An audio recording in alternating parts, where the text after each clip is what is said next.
Hello student, मैं आकाश धनगर। पिछले video में मैंने आप लोगों को बताया था कि जीएसटी होता क्या है, जीएसटी के अंतर्गत कौन कौन से भाग होते हैं, मतलब कि जीएसटी को किस प्रकार से बांटा गया है ना। इसके अंतर्गत मैंने आप लोगों को बताया था, एक होता है सीजीएसटी और दूसरा होता है एसजीएसटी। इसके अतिरिक्त एक और रखता है, वो है आईजीएसटी। ठीक है, और साथ ही मैंने आप लोगों को बताया था कि क्षतिपूर्ति अधिनियम क्या है। अब इसके बाद हम लोग देखेंगे कि जीएसटी के अंतर्गत एक बात ये कही जाती है कि जिस समय जीएसटी लागू हुआ तो अधिकतर लोगों के मध्य व्यापारियों का ये कहना था कि जीएसटी आने के कारण वस्तुओं के मूल्य में बहुत ही ज्यादा वृद्धि हो गई है, वस्तु महंगे हो गए हैं, सामान हमको महंगा दर पे खरीदी करना पड़ रहा है, इसलिए आपको महंगी दर पे बेच रहे हैं। लेकिन ये पूरी तरह से सही नहीं है, क्योंकि जीएसटी के आने के बाद ऐसा नहीं है कि एकदम से कीमतें बढ़ गई है, बल्कि कुछ चीजों की कीमतें बहुत ही कम हुई हैं। जीएसटी के आने के बाद कर पर कर के चलन का अंत हुआ है ना। कर पे कर का चलन आप लोगों को बताता हूँ क्या होता है। जैसे जीएसटी लागू होने से पहले हमारे देश में विभिन्न प्रकार के अप्रत्यक्ष कर लगाए जाते थे, जैसे केंद्रीय उत्पाद शुल्क था, है ना, राज्य के अंदर वैट लगता था, मूल्य संवर्धित कर लगता था। तो इनसे क्या होता था, वस्तु के ऊपर जो है वस्तु के मूल्य में वृद्धि होते जाती थी। जैसे एक उत्पादक वस्तु बनाता था तो वस्तु के निर्माण पर उसको उत्पाद शुल्क चुकाना पड़ता था। उत्पाद शुल्क जैसे मान लीजिए एग्जाम्पल के तौर पे 10,000 रुपए का कोई सामान है ना, उसकी कीमत है 10,000, बनाने की लागत 10,000 आई। उसमें क्या होता था, उस पर अगर उसको 10% की दर से उत्पाद शुल्क चुकाना होता था तो 10% की दर से उत्पाद शुल्क हो गया उस पर 1,000। तो वस्तु की कीमत अब कितनी हो जाती थी, 11,000 रुपए, है ना। 1,000 जोड़ने के बाद अब वो वस्तु एक थोक विक्रेता लेकर ले गया निर्माता के पास से। अब थोक विक्रेता क्या कर रहा है, उसको जब सामान बेचने के लिए उसने ले गया तो उसको उस पर फिर से कर चुकाना पड़ा, विक्रय कर। अगर वो वस्तु बेच रहा है तो उस पर उसको कर देना पड़ता था। तो कर देने के कारण उसको फिर से उसी राशि पर 1,000 रुपए की जो राशि होती थी उस पर कर नहीं देना पड़ता था, बल्कि उसने 11,000 में वस्तु क्रय किया था, है ना, टैक्स से सहित, उत्पाद शुल्क सहित। अब उसके बाद उसने उसमें और कुछ अपना लाभ का हिस्सा जोड़ा होगा। लाभ का हिस्सा जोड़ने के बाद मान लेते हैं उस वस्तु का मूल्य हो जाता है 12,000 रुपए, 1,000 लाभ जोड़ने के पश्चात। तो अब वो वस्तु उसने 12,000 में बेचा, तो 12,000 रुपए में वस्तु बेचने के कारण उसको अब 12,000 रुपए के ऊपर क्या करना पड़ेगा, टैक्स का भुगतान करना पड़ेगा, है ना। तो 12,000 रुपए के ऊपर अगर वो टैक्स का भुगतान करता है तो देखिए 12,000 में 10,000 तो वस्तु की मूल कीमत हो गई, 1,000 रुपए इसने अपना लाभ जोड़ लिया। लेकिन वो 1,000 रुपए है जो और है वो कर के रूप में था, उत्पाद शुल्क के रूप में। तो उस 1,000 रुपए उत्पाद शुल्क की राशि पर फिर से कर लगता था। तो यही है कर के ऊपर कर, है ना। जीएसटी के आने से कर के ऊपर कर का चलन खत्म हुआ है। जीएसटी में एक महत्वपूर्ण प्रावधान है जिसको इनपुट टैक्स क्रेडिट के नाम से जाना जाता है ना। जब जीएसटी पढ़ते हैं तो आईटीसी की छूट पढ़ी जाती है। आईटीसी क्या होता है, इनपुट टैक्स क्रेडिट। तो इनपुट टैक्स क्रेडिट के अंतर्गत क्या होता है कि जैसे एक उत्पादक ने वस्तु का निर्माण किया, फिर से वही एग्जांपल लेते हैं, उसने 10,000 रुपए कीमत की वस्तु बनाई, उसने उस पर 10% की दर से अब क्या चुकाया, उत्पाद शुल्क नहीं चुकाया, बल्कि क्या चुकाया उसने, जीएसटी, है ना। जीएसटी का भुगतान किया निर्माण पर, जीएसटी भुगतान किया किस पर, उसने जो सामान कच्चा माल खरीदा उस पर किया होगा ना। तो मान लेते हैं एग्जांपल के तौर पे कि 10,000 रुपए के सामान पर उसने 10% की दर से जीएसटी का भुगतान किया। अब वस्तु का मूल्य कितना हो गया, 11,000 रुपए। तो 11,000 में 10,000 वस्तु का मूल्य है और 1,000 रुपए उस पर टैक्स है।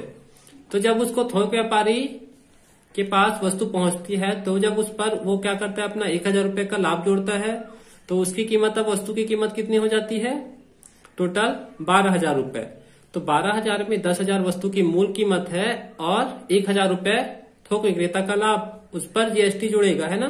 तो थोक विक्रेता जब वस्तु को अन्य फुटकर व्यापारियों को बेचता है तो क्या होता है, वो उस पर टैक्स चुकाता है। तो वस्तु की कीमत अब 12,000 रुपए है, तो वो 12,000 रुपए पर टैक्स नहीं चुकाएगा, बल्कि वो उसमें से 1,000 रुपए जो टैक्स का ही था, जीएसटी की राशि, उसकी उसको छूट मिलती है ना। उसको 1,000 रुपए की छूट मिलेगी। 1,000 रुपया जो पहले से जीएसटी का भुगतान उत्पादक ने किया था वो माइनस हो जाएगा। माइनस करने के बाद अब 11,000 रुपए जो बच रहा है, उस 11,000 रुपए पर वो 10% की दर से जीएसटी का भुगतान करेगा। तो इस प्रकार से उसको जीएसटी में क्या हुआ, जो टैक्स की राशि थी उसकी छूट मिली, है ना। इसी को इनपुट टैक्स क्रेडिट ये कहा गया है ना। तो इनपुट टैक्स क्रेडिट में कर के ऊपर कर का चलन खत्म हो गया और कर के ऊपर फिर से कर नहीं लगता, बल्कि वस्तु की वास्तविक लागत के ऊपर ही कर का भुगतान करना पड़ता है। ठीक है,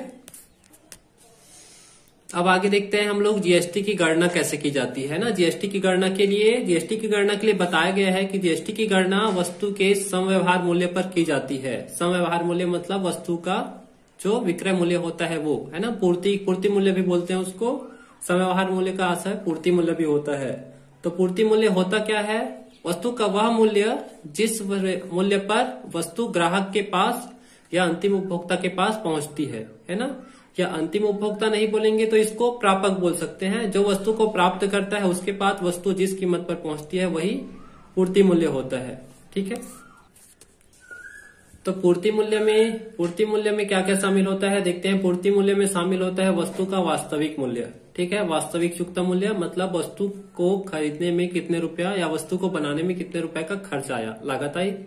उसमें जोड़ा जाता है जीएसटी के अतिरिक्त अन्य कोई कर अगर लगा है तो, है ना। जीएसटी के अतिरिक्त अगर कोई और कर का भुगतान किया गया है तो वो भी उसमें जुड़ता है।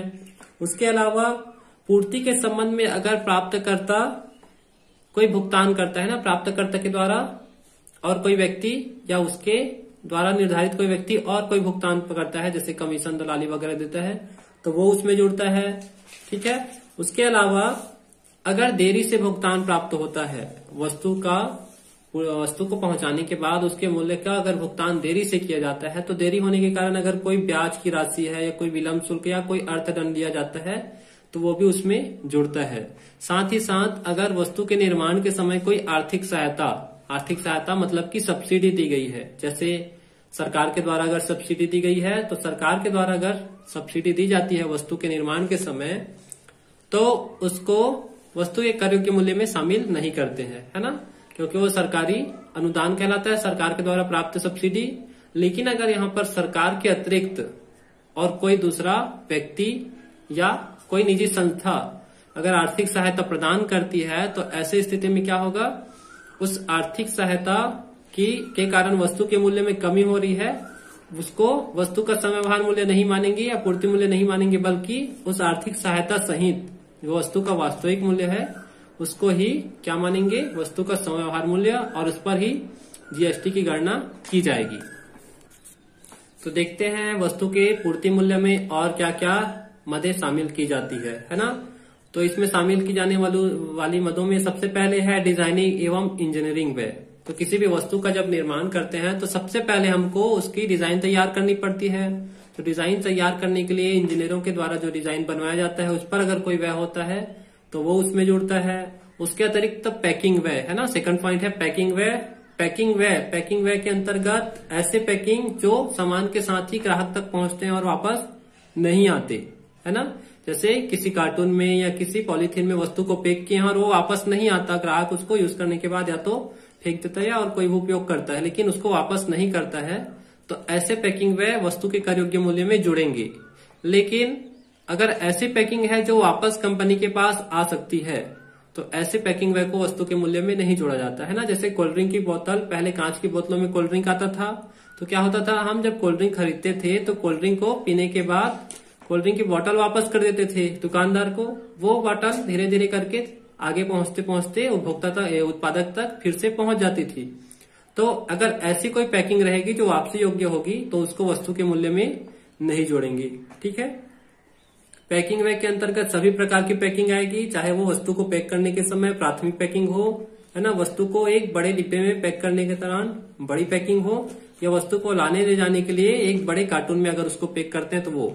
ठीक है, फिर आता है नेक्स्ट थर्ड पॉइंट, तीसरा पॉइंट है बीमा एवं भाड़ा। वस्तु को आगे पहुंचाते हैं दुकानदार तक या फुटकर व्यापारी तक या उपभोक्ता तक, तो बीच में अगर वो टूट फूट होता है इसके लिए उस पर बीमा करते हैं उसका, और कोई खर्च करते हैं ना पहुंचाने के लिए मजदूरों को जो भाड़ा दिया जाता है वो, या गाड़ियों का भाड़ा, वो भी उसमें जुड़ता है।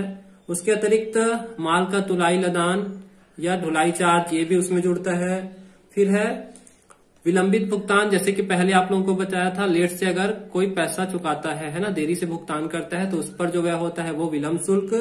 साथ ही प्रत्यक्ष रूप से कोई आर्थिक सहायता जो अगर निजी तौर पे दिया गया है तब, या फिर गारंटी, विक्रय उपरांत गारंटी सेवा, है ना। तो हम लोग ऐसा सोचते हैं कि हमने सामान खरीद लिया, 10,000 रुपए का सामान खरीद लिए, अगर उस पर कोई गारंटी दी है, सामान बिगड़ जाए तो हम जाके फ्री में बनवा कर आ जाते हैं। तो ऐसा नहीं है, हम सामान फ्री में वापस बनवा कर नहीं आते हैं, बल्कि हम जब सामान खरीदते हैं तो उस मूल्य में वस्तु के बाद में गारंटी पर मरम्मत की जो खर्च होती है वो जुड़ी रहती है ना। चाहे आप मरम्मत कराओ चाहे ना कराओ, आपको वो पैसा पहले से भुगतान करना ही पड़ता है। आपकी किस्मत अच्छी रहेगी तो आपको मरम्मत का मौका मिलेगा, नहीं तो क्या होगा, आपकी सामान बिना मरम्मत के ही आप उसका भुगतान करोगे और सामान का उपयोग करोगे। फिर उसमें एक चीज और बोला है लास्ट में, स्थापना व्यय। स्थापना व्यय भी बस सामान के, वस्तु के कर योग्य मूल्य में शामिल किया जाता है। फिर लास्ट में देखते हैं, ये तो हो गई वस्तु के मूल्य में जुड़ने वाली मदें, है ना। अब वस्तु के मूल्य में जो मदें घटाई जाती हैं वो, तो विभिन्न प्रकार की जो कटौती रहती है उसको वस्तु के समव्यवहार मूल्य में घटाया जाता है ना। ये कटौती दो प्रकार की होती है।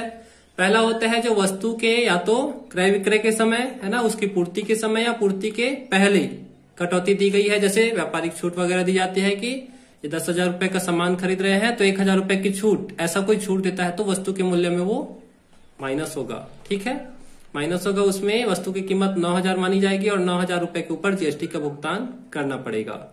उसके बाद दूसरा कटौती मिलता है विक्रय के पश्चात या पूर्ति के पश्चात जिसे कहेंगे वो कटौती।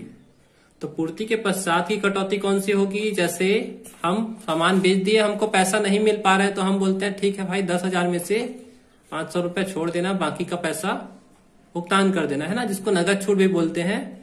कॉमर्स की भाषा में नगद छूट, ठीक है, व्यापार की भाषा में नगद छूट की भी कटौती यहाँ पर जीएसटी के अंतर्गत मिलती है। वस्तु का मूल्य अगर नगद छूट दिया गया तो वस्तु का मूल्य उसमें से घटा देते हैं, माइनस हो जाता है और उस राशि पर जीएसटी प्राप्त की जाती है। ठीक है, तो ये थी जीएसटी की गणना के संबंध में नियम, मतलब कौन कौन सी वस्तुएं उसमें जुड़ती, कौन कौन सी घटाई जाती है। तो आज का वीडियो आप लोगों को अच्छा लगा होगा।